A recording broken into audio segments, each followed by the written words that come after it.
समाज की जमीन का पट्टा अपने नाम। वैसे तो मैंने ग्राम समाज की जमीन के ऊपर पिछले 2-4 दिनों से लगातार इस पर ही फोकस बना हुआ है कि ग्राम पंचायत की जमीन के बारे में पूरी जानकारी, विस्तृत जानकारी अपने इस यूट्यूब चैनल के ऊपर डाली जाए और बहुत अच्छा रिस्पांस भी आप लोगों के द्वारा मिल रहा है, लेकिन सब्सक्राइबर कम मिल रहे हैं।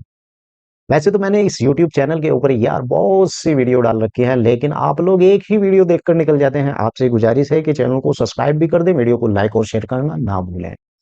क्योंकि जिस प्रकार से मैं यूट्यूब चैनल के ऊपर आप लोगों को भूमि से संबंधित जानकारी देता हूं, इस प्रकार की जानकारी आपको और अन्य चैनल पर बिल्कुल भी नहीं मिल सकती मेरे दोस्त। आज की इस वीडियो में हम जानेंगे कि ग्राम समाज की जमीन का पट्टा अपने नाम और क्या प्रक्रिया है ऐसी जो ग्राम समाज की जमीन का पट्टा आप अपने नाम पर ले सकते हैं। पिछली पिछली जो 2 वीडियो थी, उन दोनों वीडियो में मैंने ग्राम समाज की जमीन के कब्जे से संबंधित क्या नियम है, अगर आपका ग्राम समाज की जमीन के ऊपर पुराना कब्जा है तो उसकी प्रक्रिया के आधार पर कैसे पट्टा बनवा सकते हैं, इसके बारे में मैंने दोनों वीडियो के अंदर विस्तार से बताया है। और चाहे तो मैं अपने डिस्क्रिप्शन में दोनों वीडियो का लिंक भी आपको दे दूंगा। तो चलिए आज की इस वीडियो में विस्तार से जानते हैं कि ग्राम समाज की जमीन का पट्टा और जमीन अपने नाम कैसे होती है। ग्राम समाज की जमीन को अपने नाम कराने की एक प्रक्रिया होती है मेरे दोस्त, यानी कि पट्टा प्राप्त करना राज्य की विशिष्ट नियमों के अनुसार अलग अलग होता है। आप अगर राजस्थान के अंदर जाएंगे या फिर आप उत्तराखंड के अंदर आएंगे या आप, कहने का मतलब है, उत्तर प्रदेश के अंदर जाएंगे या फिर आप किसी भी राज्य के अंदर जाएंगे तो वहां की प्रक्रिया अलग हो सकती है, लेकिन नियम सबका एक ही होता है। क्योंकि यहाँ पर मैं आपको बता दूं कि प्रत्येक राज्य सरकार को कानून बनाने का पूरा अधिकार होता है और वो अपने राज्य में किसी भी प्रकार का कोई भी कानून बना सकती है। ऐसा नहीं है कि एक कानून चला केंद्र सरकार से या ये कानून पास हो गया है, लेकिन हर एक राज्य उसके अंदर कोई ना कोई संशोधन जरूर करता है। लेकिन इसके लिए कुछ सामान्य कदम और नियम लागू होते हैं, यानी जमीन का अगर पट्टा है उसे अपने नाम कराने के लिए सबसे पहले यह ध्यान में रखना बहुत ही महत्वपूर्ण है कि सरकार ग्राम समाज की जमीन की सीधी निजी स्वामित्व लेने या लेना आसान बात बिल्कुल भी नहीं होती कि भाई कोई सी भी जमीन पड़ी है आप उसे अपने नाम ले लेंगे।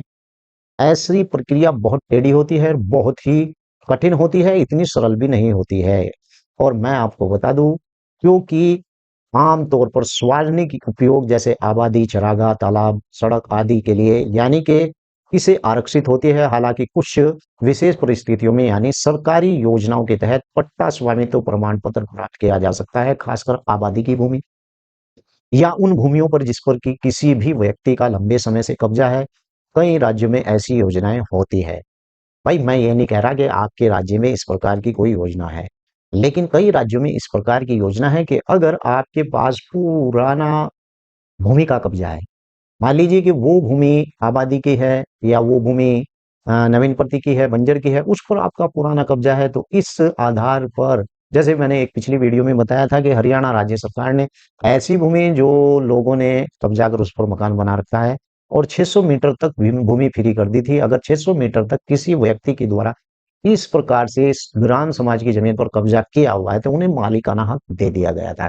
मैंने पहले ही इस वीडियो के अंदर बताया कि कानून बनाने का अधिकार राज्य सरकार को भी होता है और राज्य सरकार चाहे तो किसी भी भूमि का मालिकाना किसी को भी दे सकते हैं। यहाँ पर एक बात नोट कर लेनी चाहिए, मान लीजिए कि तालाब की भूमि है, आप सोचते हैं कि इस भूमि की नौवियत चेंज हो जाए तो वो कलेक्टर के भी अधिकार में नहीं होती है।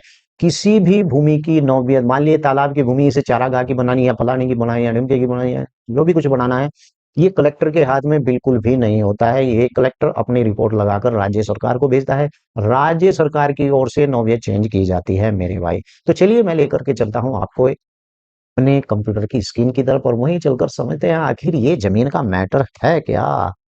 मैं आपको बता दूं कि पट्टा आवेदन की प्रक्रिया 2025 के संदर्भ में मैं आपको इस वीडियो में, यानी मेरे दोस्त मेरे भाई, विस्तार से बताऊंगा, लेकिन आप धैर्य रखिए, वीडियो को स्किप मत कीजिए यार। बहुत यूट्यूब चैनल मेरा बता रहा है कि आप वीडियो को बहुत स्किप करके देख रहे हैं। स्किप करने का मतलब यही है आपकी समझ में कुछ भी नहीं आने वाला। अगर आप वीडियो को शुरू से देखेंगे तो आप जमीन के बारे में मेरे दोस्त जरूर समझेंगे। और इस यूट्यूब चैनल पर मैं इसे और बड़ा करने के लिए जा रहा हूं, इस पर मैं 2-4 ऐसे विद्वानों को भी लेकर आऊंगा जो जमीन से संबंधित अन्य मामलों से संबंधित आपको मेरे इस यूट्यूब चैनल पर अच्छी से अच्छी जानकारी देंगे, जैसे कि एडवोकेट, वकील, सीनियर वकील, इस प्रकार की कोई भी हो सकता है मेरे यार। यानी कि पट्टा आवेदन सामान्य प्रक्रिया 2025 के संदर्भ में आपको विस्तार से बता दूं, ग्राम पंचायत से संपर्क करें इस बाबत ग्राम पंचायत पहले ही ग्राम पंचायत कार्यालय राजस्व विभाग या संबंधित अधिकारी से मिले और उसे अपनी जानकारी या उसका अपना कब्जा उसके बारे में बताएं और पट्टा प्राप्त करने के लिए नियम पात्रता के बारे में जान लें। भाई आपके पास आपके बाप दादा ने एक जमीन कब्जाई थी, जमीन थी आबादी, क्या अब आबादी की भूमि का पट्टा है, बाप दादा तो निकल पड़े, लेकिन अब आपने उस पर यार करोड़ों की बिल्डिंग बना दी, अब क्या करें? अब तो यही एक समाधान है कि आप अपने कार्यालय राजस्व कार्यालय में जाएं, वहां से आप संपर्क कर सकते हैं, अपने लेखपाल से भी संपर्क कर सकते हैं। आपके राज्य में इस प्रकार की कोई योजना है क्या यार? अगर वो पूछेगा जमीन कौन सी है, उसे ये मत बताना तालाब की हुई या कहीं की, लेकिन मैं आपको पहले इस वीडियो में बता रहा हूँ, अगर भूमि आबादी का पट्टे के ऊपर या आबादी की भूमि दर्शित है कागजों के अंदर, या फिर नवीन पट्टी की भूमि है, या फिर भूमि श्रेणी छेदों की भूमि है, या फिर झुम भूमि इस प्रकार की है जो आबादी के अंदर आ रही है, तो इसके बारे में आप बात कर सकते हैं। अब बात करते हैं कि आवेदन पत्र कैसे भरा जाता है। मान लीजिए आपका कब्जा है और आपको उस भूमि को अपने नाम पर करना है। ग्राम पंचायत राजस्व विभाग आवासीय भूमि पट्टा आवेदन प्राप्त करें और ऑनलाइन उपलब्ध होने पर उसे डाउनलोड करें। मैंने पहले बताया है भाई, कई राज्यों के अंदर इस प्रकार की योजनाएं जो है ऑनलाइन ऑनलाइन पट्टे के लिए आप आवेदन कर सकते हैं। उत्तर प्रदेश में भी ऑनलाइन पट्टे के लिए आवेदन कर सकते हैं। उत्तराखंड के अंदर इस प्रकार की अभी कोई डिजिटल प्रक्रिया नहीं है। उत्तराखंड सभी राज्यों से अभी पीछे है। ऐसे ही हिमाचल प्रदेश, उसके भी अंदर इसी प्रकार की प्रक्रिया है। लेकिन हरियाणा, पंजाब, उत्तर प्रदेश जो टेक्निकल यानी कि ऐसे राज्य हैं जो भारत के अंदर नंबर 1 राज्यों पर आते हैं, उन राज्यों के अंदर यानी कि इस प्रकार की योजना ऑनलाइन कर दी गई है। बात करते हैं आवश्यक दस्तावेज आपको जमा करने पड़ेंगे। पत्र, पहली जमीन का विवरण आपको देना होगा भाई।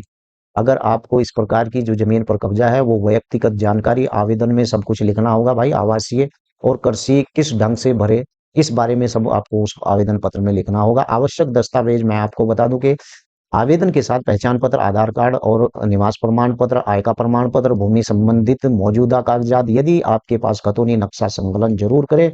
वो नक्शा खतौनी आपके नाम तो बिल्कुल भी नहीं होगा, वो नक्शा खतौनी होगा ग्राम समाज के नाम। समझ गए? तो इस प्रकार से आप ऐसे नक्शा खतौनी को देने से पहले सोच विचार कर सकते हैं। पहले आप अपने क्षेत्र में इस बात की जानकारी लें कि क्या आपके क्षेत्र में इस प्रकार की योजना है। जो जैसे कि उत्तर प्रदेश के अंदर 29 नवंबर 2012 से पहले अगर किसी ने ऐसी भूमि के ऊपर मकान बनाकर खड़ा कर रखा था, तो उस भूमि के ऊपर उस मकान को रहने दिया जाता है, उस पर इस प्रकार की कोई कार्रवाई नहीं होती है। दस्तावेज सत्यापन का निरीक्षण, यानी कि संबंधित विभाग आपके आवेदक दस्तावेज की जांच करेगा और जमीन भौतिक निरीक्षण यानी कि भी कराया जा सकता है, और सुनिश्चित हो सके तो सरकारी उपयोग के लिए आरक्षित नहीं है, इसके दावे आपके दावे सही है तो अनुमोदन और पट्टा जारी करना। यह सभी सत्यापनों की जांच सफलतापूर्वक हो जाने पर सक्षम अधिकारी तहसीलदार यानी पंचायत का अनुमोदन करता है, और इसके बाद निश्चित शुल्क लेकर, प्रीमियम शुल्क लेकर जो है शुल्क जमा करने के बाद पट्टा स्वामित्व प्रमाण पत्र दिया जाता है। अब मैं आपको बता दूं, आप सोच रहे हैं कि जिस तरीके से मैं बता रहा हूं इस तरीके से आपको तुरंत कोई पट्टा दे देगा? नहीं, बिल्कुल भी नहीं देगा। उसकी पूरी प्रक्रिया चलेगी, जांच चलेगी, उसके बाद आपको ग्राम पंचायत की ओर से भी एक सर्टिफिकेट जारी होगा कि हाँ, इस भूमि के ऊपर ग्राम पंचायत की जिस व्यक्ति के द्वारा कब्जा कर रखा है और ग्राम पंचायत को इस पर किसी प्रकार का कोई भी आपत्ति नहीं है। और साथ ही आपको चलिए बात करते हैं कि पट्टा प्राप्त करने के लिए सामान्य नियम क्या होते हैं, ये जान लेना जरूरी है। क्योंकि जो बढ़िया टॉपिक होते हैं मैं वीडियो के बाद में ही उन्हें डिस्कस करता हूँ, वीडियो से पहले डिस्कस नहीं करता हूँ। वीडियो से पहले तो आप लोगों को सिर्फ ये शिकायत करता हूँ कि यार तुम लोग देखते ज्यादा हो, वीडियो को सब्सक्राइब कम करते हो, शेयर भी नहीं करते हो, लाइक भी नहीं करते हो, यार कर लिया करो। बात करते हैं कि पट्टा प्राप्त करने का नियम और शर्तें क्या हैं। चलिए मैं आपको बताता हूँ। पात्रता इसकी क्या है, सबसे पहले किस आदमी को पट्टा मिलेगा, किस आदमी को पट्टा नहीं मिलेगा, ये जान लेना जरूर है। कुछ लोगों ने ये भ्रम पाल रखा है कि सामान्य वर्ग के व्यक्ति को तो भाई पट्टा ही नहीं मिलता, ऐसा कुछ नहीं है। सामान्य वर्ग के व्यक्ति को भी पट्टा मिलता है अगर वो गरीबी रेखा से नीचे है, या उसके पास रहने के लिए मकान नहीं है, या उसके पास ऐसी भूमि नहीं है कि जिस पर वो मकान बना सके। इस प्रकार की सभी सामान्य वर्ग के व्यक्ति को भी पट्टा मिलता है। और आमतौर पर गरीबी रेखा, बेघर, आर्थिक रूप से कमजोर, ईडब्ल्यूएस और लोगों को आवासीय उद्देश्य के लिए प्राथमिक आधार पर दिया जाता है। सामान्य वर्ग के लोगों को ईडब्ल्यूएस का प्रमाण पत्र लिया जाता है। भूमि के प्रकार, पट्टा केवल उन ग्राम पंचायत सरकारी भूमियों के लिए दिया जा सकता है जो सरकारी योजनाओं के तहत यानी आवंटन के लिए, जैसे आबादी की जमीन हुई है। कब्जा यानी पोजीशन, कुछ राज्यों में ऐसे व्यक्ति यानी निर्धारित अवधि 10 से 15 या 20 साल तक जमीन का कब्जा करके रखा है, तो ऐसे में कोई अन्य आवास नहीं है, तो पट्टा देने का प्रावधान है, बिल्कुल है। इसी पर ही तो मैं डिस्कस कर रहा हूँ कि भाई कब्जा कर लिया था भाई, अब इस कब्जे के आप प्रमाण कैसे ले।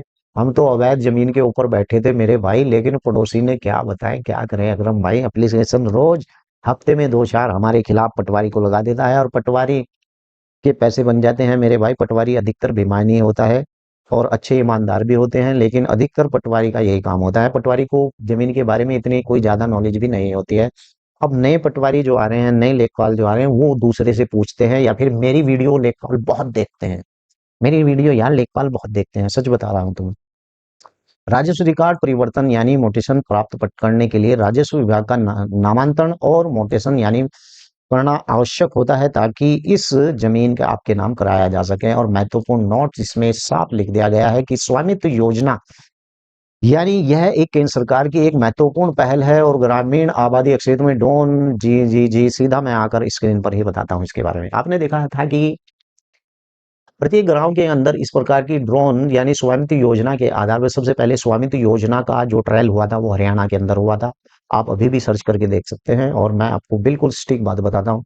वहां पर लोगों ने बहुत इसका लाभ उठाया। जिन लोगों के पास भूमि के कागज नहीं थे, जिन लोगों ने सरकारी भूमि पर, ऐसी भूमि पर मकान बना रखा था, ड्रोन के माध्यम से उन गांव के सर्वे किए गए, और जो व्यक्ति जहां पर बैठा था उसे उस भूमि का मालिकाना हक दे दिया गया था, वहां पर उनकी रसीद काट दी गई थी। ऐसे ही स्वामित्व योजना के आधार पर केंद्र सरकार ने एक महत्वपूर्ण पहल की है, जो ग्रामीण आबादी क्षेत्र में ड्रोन और जीआईएस तकनीक के द्वारा यानी उपयोग संपत्ति के मालिकों को उनकी संपत्ति का यानी कि उनकी संपत्ति को प्रदान करती है। प्रॉपर्टी कार्ड उन्हें दिया जाता है, और यह योजना यानी ग्रामीण भूमि यानी कानून स्वामित्व स्पष्ट करने के लिए मदद करती है। 2025 का नियम, क्योंकि इस यूट्यूब चैनल के मैंने वीडियो के टाइटल में लिख रखा है कि ग्राम पंचायत की भूमि 2025 का नियम, और नियम हर राज्य के अलग अलग हो सकते हैं, मैंने यार पहले ही बता दिया है। इसलिए यह जानकारी अलग अलग राज्यों में अलग अलग तरीके से हो सकती है। यानी कि कहने का मतलब यही है कि अगर आपने अपनी गांव में किसी भूमि पर कब्जा कर रखा है, बाप दादा पुराने पहले समय से रहते चले आ रहे हैं, आप उस भूमि का पट्टा बनवा सकते हैं। निचोड़ बात का यही है। वीडियो को लाइक करें, सब्सक्राइब करें चैनल को। और हाँ, अगर पहली बार आए हैं तो बिल्कुल आपका कोई इसी से संबंधित सवाल है तो वीडियो के नीचे जरूर लिखें, मैं उसका उत्तर देने का प्रयास करूंगा।